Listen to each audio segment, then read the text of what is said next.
حضرات ایک ضروری اعلان سنو، خدا کے واسطے فاقوں میں مر جانا، کبھی حرام کا لقمہ اپنے اندر نہ اتارنا۔ ایک صحابی کے گھر کے اندر فاقہ آ گیا، پہلے دن گھر شام کو آیا اور آ کے کہنے لگا بیوی سے محنت تو بڑی کر کے آیا، مزدوری تو بڑی تلاش کی لیکن ملی کوئی نہیں، اللہ اکبر کیا کروں؟ گھر والی کہنے لگی کوئی بات نہیں، کل کھلایا تھا آج نہیں کھلایا تو کل اللہ پھر کھلا دے گا۔ یوں نہیں کہا مجھے زہر دے دے، یوں نہیں کہا میری بیٹیوں اور میری بہنوں اور میری ماں، خدا کے واسطے گھر کے اندر روٹی کی وجہ سے نہ لڑا کرو، بستر کپڑے راشن کی وجہ سے نہ لڑا کرو۔ یہ اللہ اکبر، یہ کولو کی بیل کی طرح صبح ریڈیل گھسیٹ کسیٹ کر دھکے لگا لگا کے آیا، مقدر میں نہیں تھا آٹے کی تھیلی تو کہاں سے لے کے آتا؟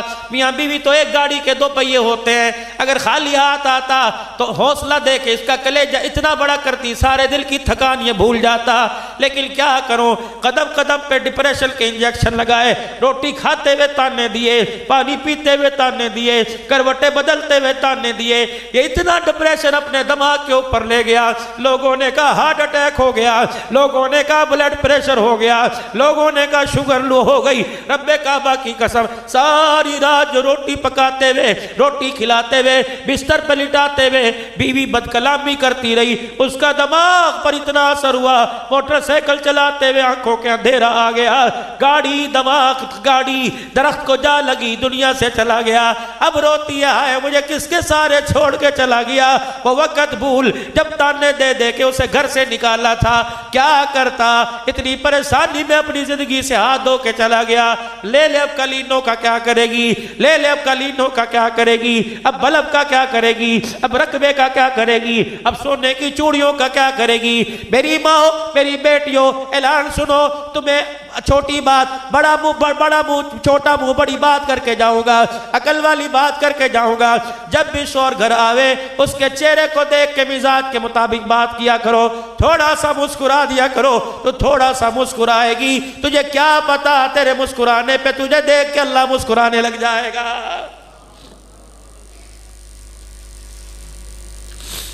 شیخ صاحب ساری دنیا کے بڑے ڈاکٹر ایک میز پہ چاروں طرف بیٹھ گئے، انہوں نے کہا ہمارے قلم کی سیاہی ختم ہو گئی، ہمارے کاغذ ختم ہو گئے، پیڈ ختم ہو گئے، کتنے بیماریوں کے نسخے لکھے، ہم نے 200 روپے فیس سے شروع کیا، 50 روپے ٹوکن سے شروع کیا، 20 روپے ٹوکن سے شروع کیا، یہ ٹوکن بڑھتا بڑھتا 5000 روپے کا آ گیا، لائنوں میں لوگ کھڑے ہیں، روٹی کھانے کو پیسے نہیں، چیک اپ کرانے کے لیے پیسے ہیں، سارے ڈاکٹر سر جوڑ کے بیٹھ گئے، انہوں نے کہا وجہ کیا ہے، کس وجہ سے بیماری آ رہی ہے؟ تو ایک کاغذ پر سارے ڈاکٹروں نے دستخط کر دیے، کہہ رہے لوگ بیماری سے نہیں مر رہے، گھریلو ٹینشن کی وجہ سے مر رہے،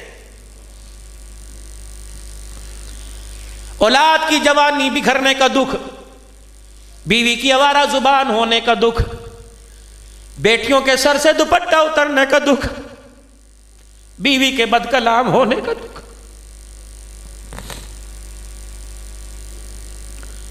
محنتیں کر کر کے رات کو دسترخوان پہ اس نیت سے بیٹھا تھا کہ پیٹ بھر کے روٹی کھاؤں گا، بیٹے کی بڑھتی ہوئی مونچھوں کو مروڑی دیتے دیکھا، خدا کی قسم روٹی کا ٹکڑا ہاتھ سے چھوٹ گیا، بیٹی کو دیکھا سر تو کیا گلا کھول کے باپ کے سامنے آ گئی، باپ شرمندہ ہو کے آنکھیں نیچے کر بیٹھے۔